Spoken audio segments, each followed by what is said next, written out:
I would like to discuss tonight probably the most basic subject on Pesach, but probably the thing that people know the least about. Pesach is the yontif of Emunah. This is the yontif where we're supposed to recharge ourselves in Emunah. And the question is, what does Pesach have to do with Emunah? Sukkot has to do with Emunah. Doing mitzvahs has to do with Emunah. Why is Pesach the subject of Emunah? And where do we see it in Pesach, that this is what we're supposed to be doing? There's a question, a very basic question. And I would like to start with something rather simple. The first of the 10 Commandments. How's that? Anochi Hashem Elokecha asher hotzisicha me'eretz Mitzrayim. I am HaKadosh Baruch Hu who took you out of Mitzrayim. The Rishonim ask a question. Why didn't they say Anochi Hashem Elokecha, which created the world?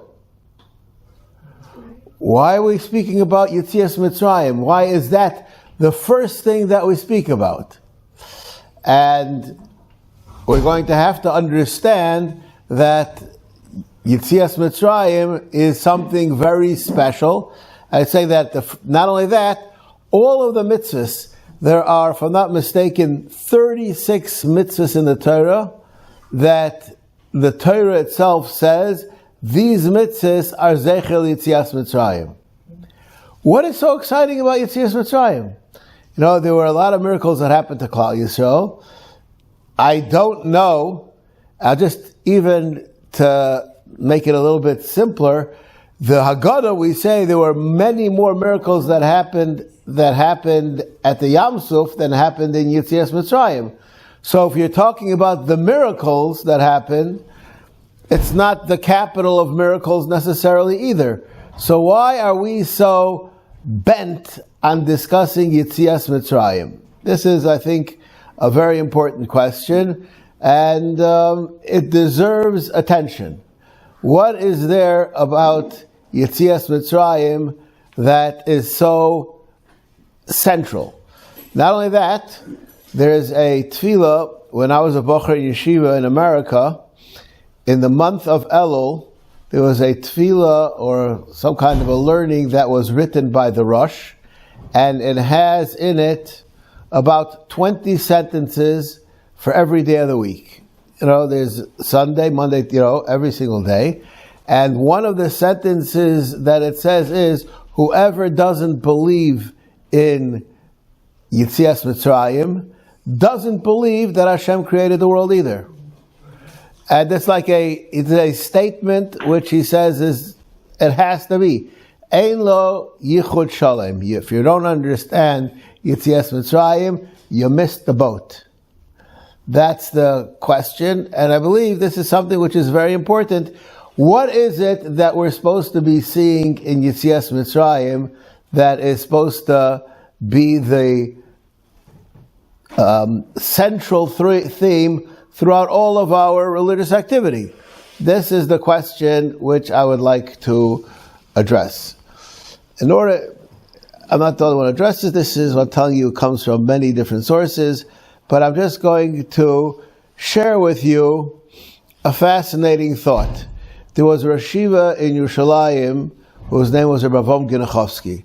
Happens to be that I used to daven with him on Shabbos for about 10 years. This fellow was an unbelievably brilliant person, like a super genius, like just an idea of what kind of a genius he was.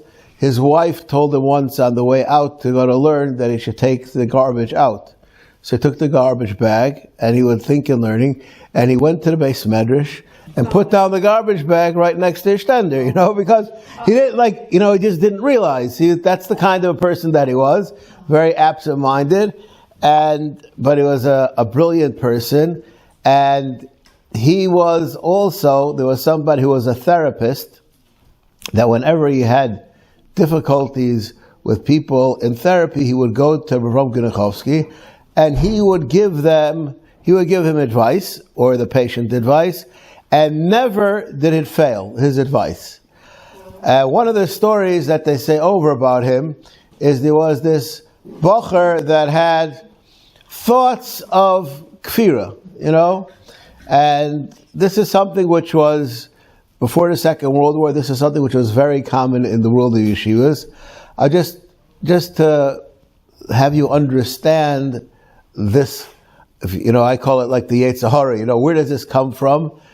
Most people don't spend too much time in their day thinking, right? You do what you have to do, and you don't spend much time thinking about what you're doing. People who think, they automatically have a higher chance of falling into problems, because when you think, you never know where your thoughts could lead you to. And a person who is brought up in the yeshiva, where everything that you do, you challenge to see, to find out if it's true.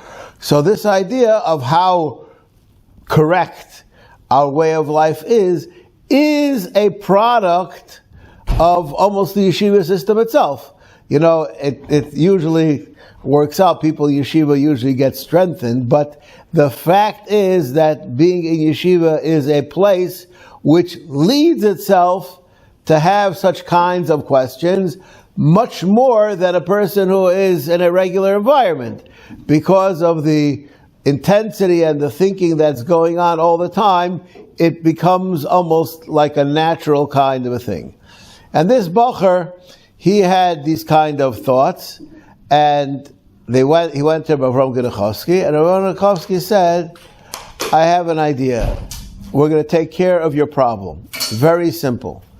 Anytime that you have these thoughts that are questioning your belief, go to sleep. Okay? And this boy, 11 o'clock in the morning, he tells us, Charusa, I have to go to sleep. And he goes to sleep. Then at 5:30 in the afternoon, he tells us, Charusa, I have to go to sleep. And this went on for a couple days. And, he realized that he's not functioning with his Charusas. And so what happened was, he pushed these thoughts out of his mind. And that's how he beat the problem. Sometimes, and this is many times, people have things on their mind, and the more you think about it, the more it gets on your mind. Sometimes you just have to find a way to get it out of your mind. And you get it out of your mind, and then it's taken care of.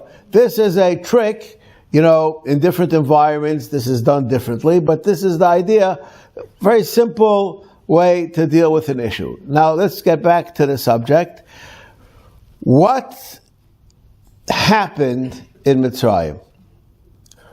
Klal Yisrael were destined to go to Mitzrayim from the time of Avram Avinu. Kadosh Baruch Hu said, you're going to have to go to Golus, and if you be in Golus for 400 years, and after 400 years, you're going to be taken out of Golus.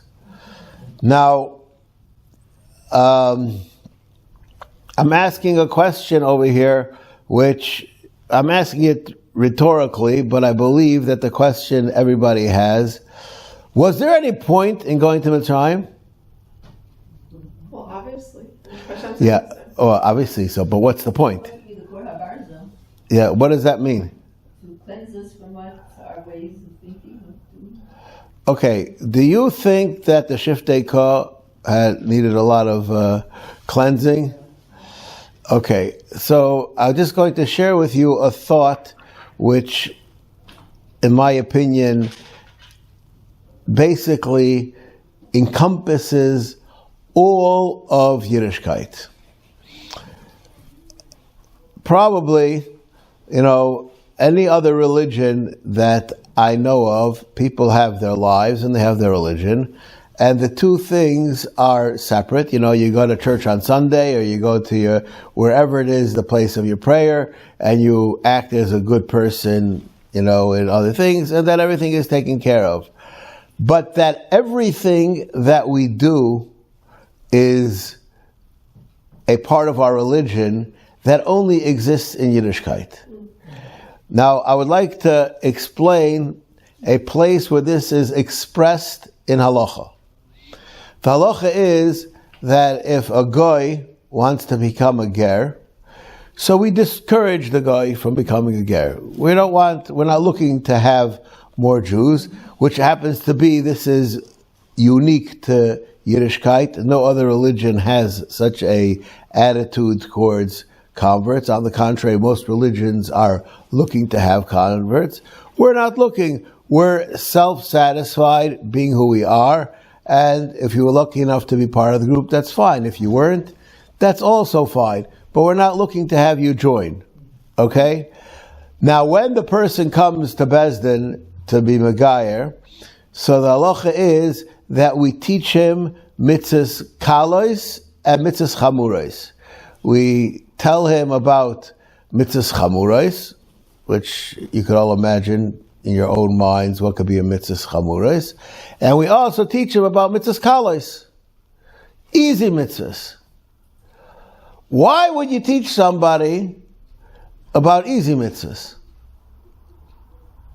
Anybody have an answer to that? The non-Jew at this point. What? You're talking about the non-Jew. The non-Jew, but whatever it is, whatever is called an easy mitzvah. I'm not going to give you my opinion what I think are easy mitzvahs to do, but why should we tell him that? The hard mitzvahs I understand because those are going to discourage, but telling him the easy mitzvahs, that's not going to discourage the person. So why would you tell the person easy mitzvahs? I think the answer to this question is very simple. Because it's all part of the same package. A person has to understand the easy parts, the hard parts. There's no parts in Yiddishkeit that are yours. Everything is Hashem's. And whether it's easy for you or hard to do it, you have to do it because you're a servant of Hashem, and that's what being a servant of Hashem demands of you. It doesn't matter if it's easy or hard. I'll just share with you women a fascinating idea. I gave a shir last week on Hilchos Kibud Av V'Em.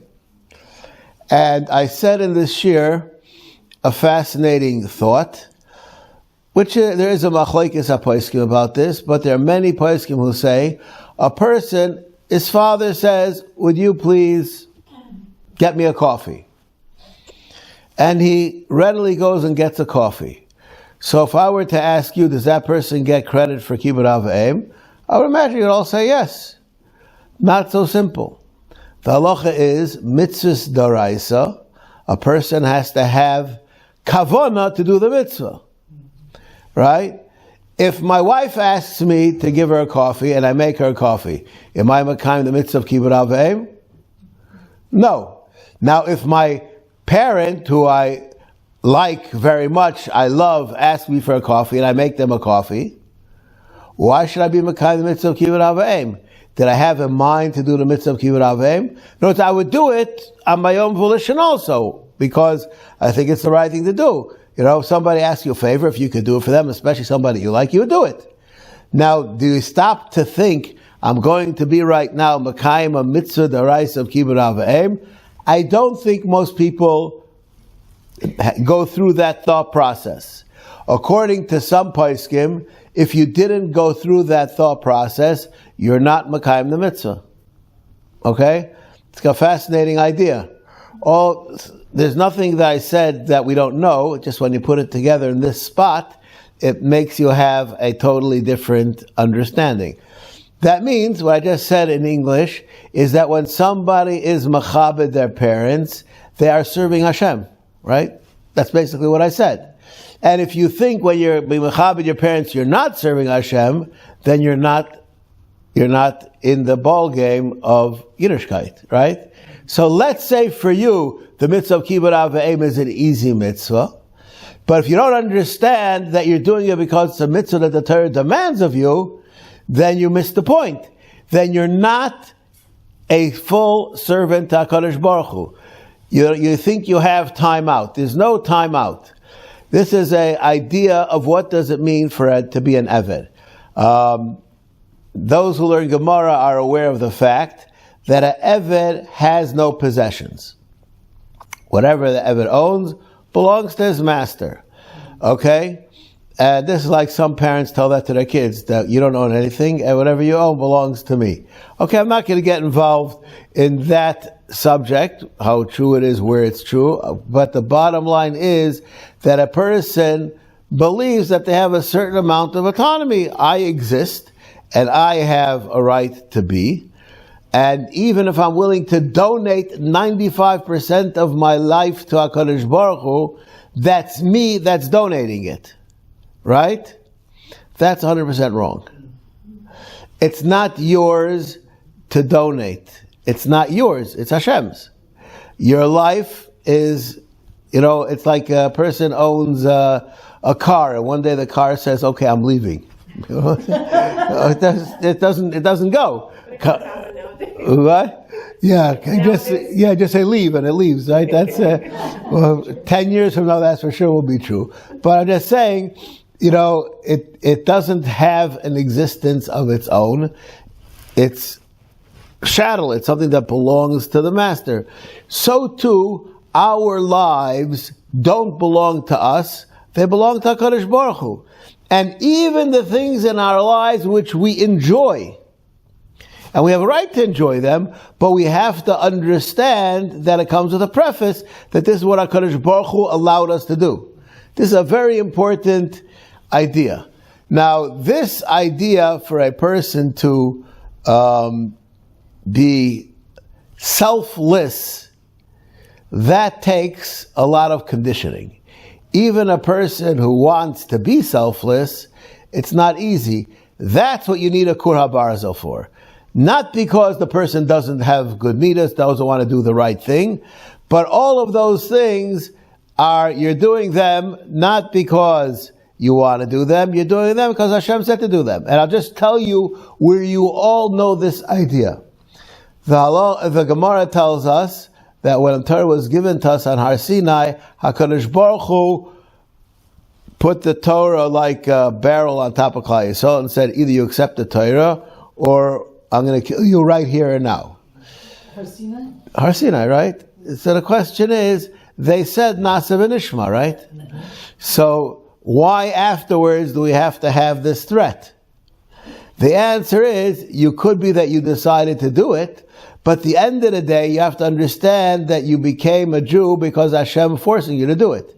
The two things are not a steer to each other. You could want to do it, but you have to understand this is what HaKadosh Baruch Hu made for you.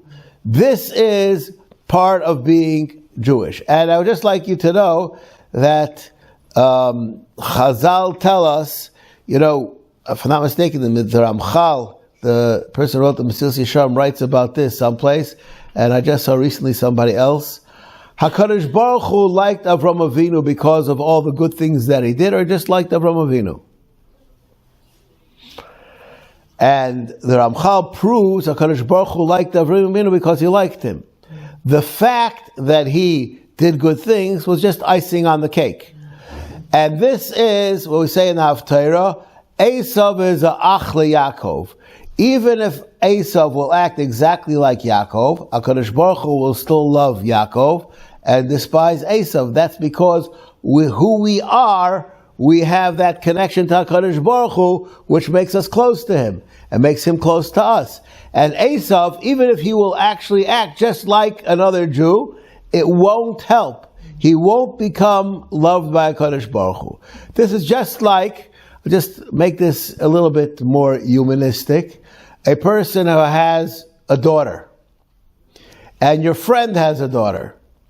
Even if your friend's daughter is, if you had to stack her up next to your daughter, she's better than your daughter in everything, who are you going to love more? Your daughter. Is that fair? Yeah. I don't know if it's fair, but that's the way it is, right? Because that's your daughter, right? So it's your own flesh and blood. So it doesn't make all those grades and marks and things that people do, doesn't change the basic anatomy of who we are. So by the fact that we are Bnei Avraham Yitzchak Yaakov, that makes it that HaKadosh Baruch Hu loves us, and we in return also love him, and that creates a relationship which is cannot be bested by any goy. Even, and this is something which is very important, even when HaKadosh Baruch Hu is angry at us and punishes us, we should be happy. Because if he wouldn't love us, he wouldn't punish us, you know. He'd say, let him go. He's not willing to let us go. He's going to punish us until we get back to where we're supposed to be. So the negative things that happen in our lives are really a positive expression of Hashem's appreciation of who we are. This is a very important concept. When you're trying to find change in your person, you can't find it, right?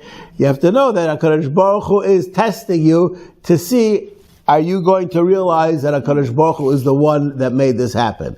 And this is something which is extremely important.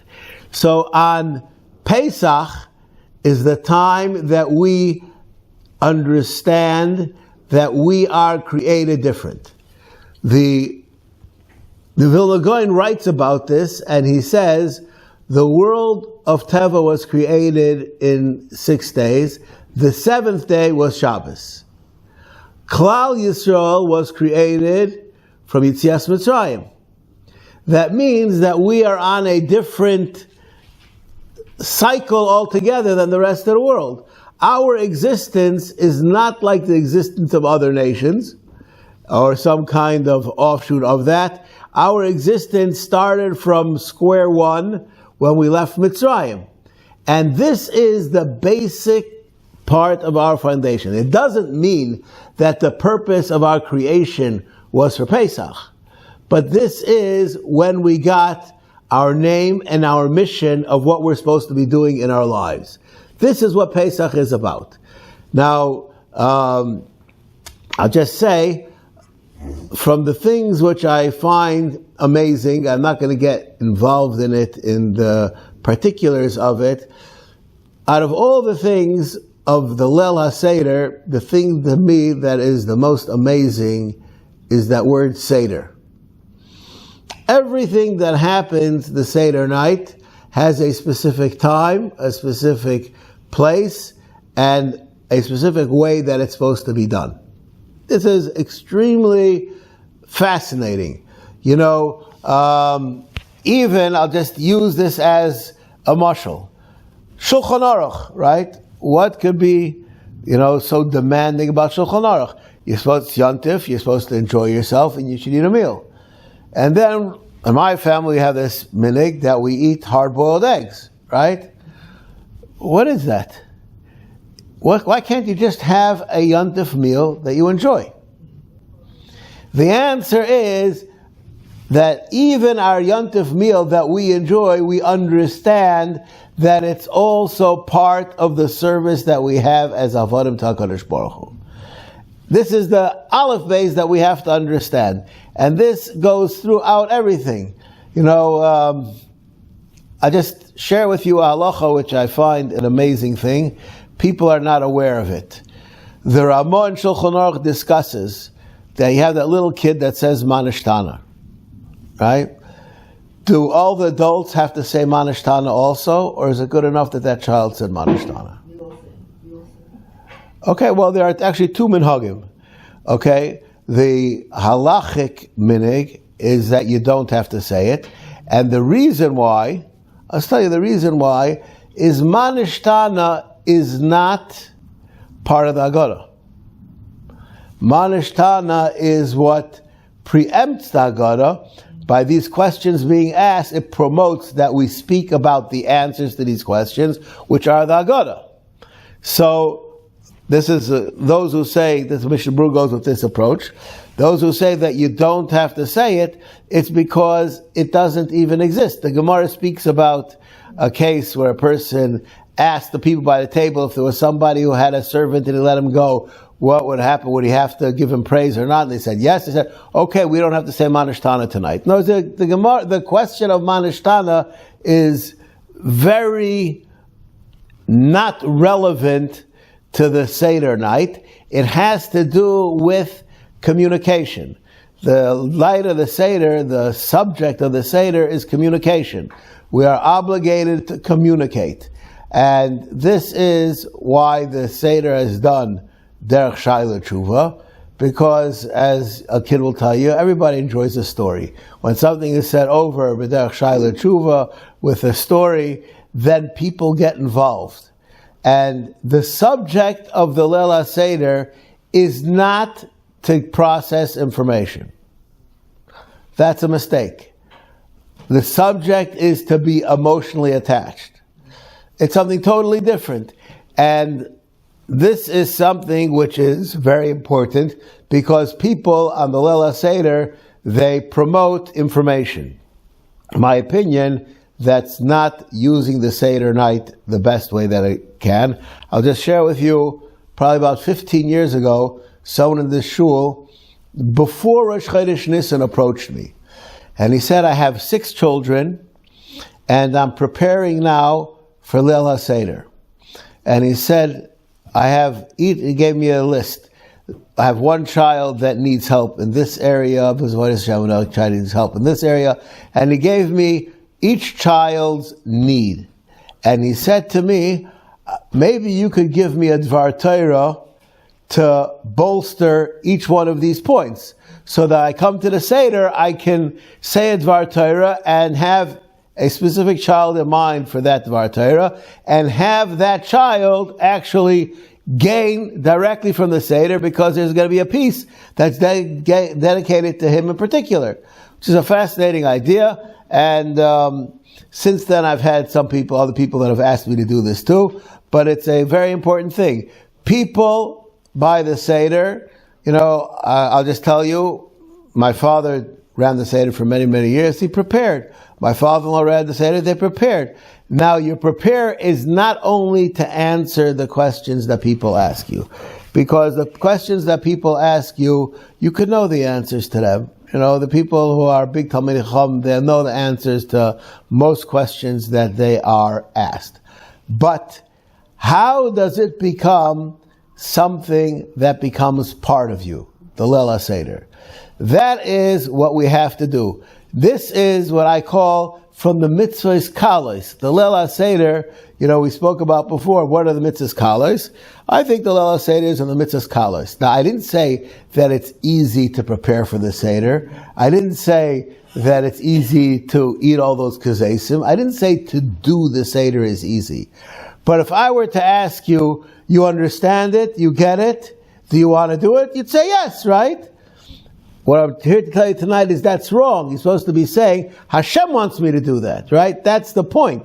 That if you're just doing it because you want to do it, then you didn't buy in to the purpose of the Leil HaSeder. It's very important that we understand that we are here to serve HaKadosh Baruch Hu. And this is from the things that HaKadosh Baruch Hu wants us to be served. And this is very important. I'm just going to say, from the things that, since I'm speaking to ladies, when I speak to men, I use different pitfalls from the Seder. I'm just going to say, from the things that are important is, don't use a tablecloth or cutlery or crystal. If it breaks, you're going to scream at the person who broke it. Right? You want the Seder night to be memorable in a positive way. So you have to make sure that you can afford the things which happen. And I'll just tell you, in Yiddishkeit, they say that there's no such thing as a machzer without tears and Haggadah without wine.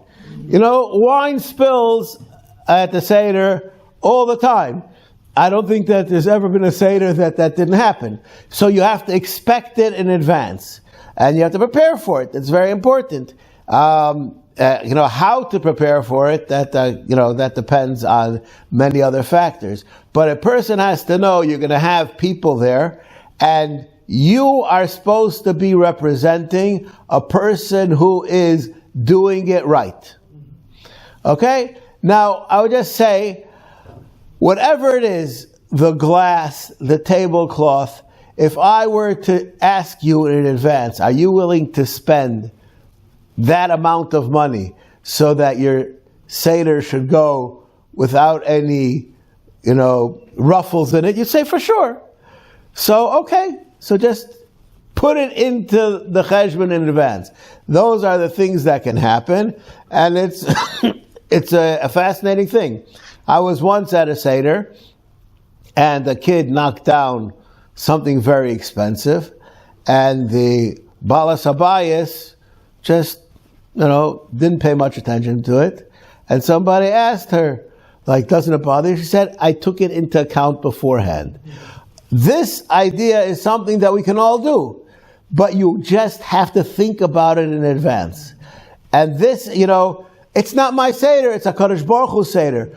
Those children that you are raising aren't even yours. They're Hashem's children, and He made you the custodian to watch over them.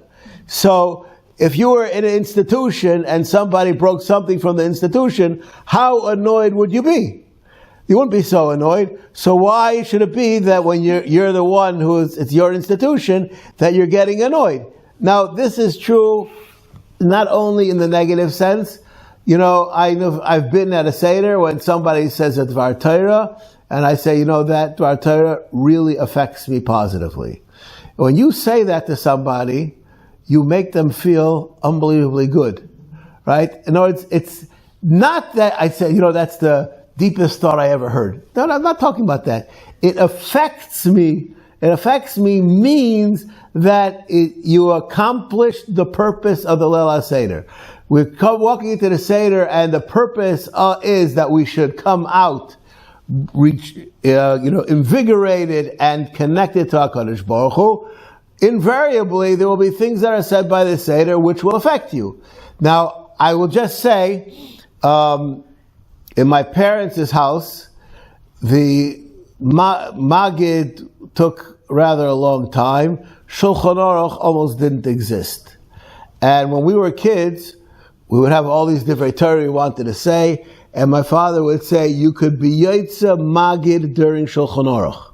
This is a very important idea. As long as it's not Chatzos, at least, you can definitely be Yotze Magid. So people who have things to say about Yetzias Mitzrayim, you don't have to find always a place in the Haggadah to say it. Even if you have a place in the Haggadah to say it, many times it's worthwhile that during the Suda, there are divrei Torah which are appropriate for Leil HaSeder to be said. And this way, the Seder can move on at a pace which will be more appeasing to everyone.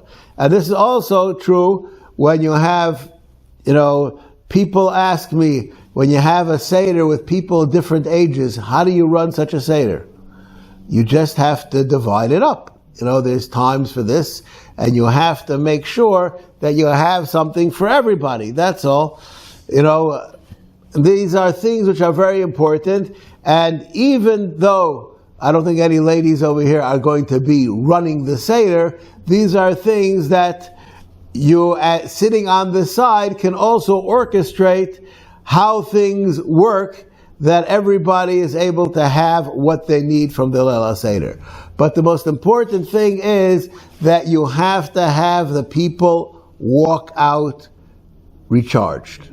And this is going back to the original thing. The reason that we had to go to Mitzrayim was so that we should become selfless. We say in Hallel, Ani avdecha ben amasecha pitachta l'moiserai. David HaMelech says, I am your Eved, the child of your maidservant. Please open my shackles. I think I translate every word right there. I have no idea what I just said. One of the pshatim which I heard once is that a person who was free and then he was sold into slavery always has a desire to get free again. The person who's born a slave, his father was a slave, they weren't brought up ever with having a appreciation of the free world. They have no need for freedom. And not only that, the Gemara says, many times they'll say, I'd rather stay in Eved and have all of my needs taken care of. Why should I have to fend for myself in that world outside? Right? This is very common. So this is what David HaMelech said, Ani avdecha ben amasecha. I am an Eved, the son of a servant. Therefore, there is no reason for me to have shackles at all. Right? Because I am willing to serve HaKadosh Baruch Hu even without having a gun to my head. This is what David HaMelech said. This is the purpose of the Golus of Mitzrayim, and this is the purpose of our Golus which we're in today also. When we will believe and we will be ready to serve Hashem without any ifs, ands, and buts. This is something which is very difficult. I'm willing to serve Hashem if only I could understand this or that. When HaKadosh Baruch Hu gives me what I want, then I'll be willing to serve Him. What you just said is that you're willing to serve yourself. And you're willing to give HaKadosh Baruch Hu something for Him helping you out. To serve HaKadosh Baruch Hu means that you say that I have no personal interest at all. My only purpose in life is to serve HaKadosh Baruch Hu. Now this is something which we have in our DNA, and it just has to be brushed up from time to time. Leil HaSeder is from the times when this is easily done, where all of us who come to the Seder, no matter, as my wife's neighbor says, we all come to the Seder at the same time. Some more washed out than others, but we all come there at the same time. And the bottom line is, we're all there and we want to be inspired. Our job is, we have a week and a half to inspire ourselves, to promote the idea that the Leil HaSeder should be a night that will be remembered not for the food, not for the Divrei Torah, but by the fact that you left the Seder more connected to HaKadosh Baruch Hu than you walked in. Okay? That's it. Thank you very much. You're welcome.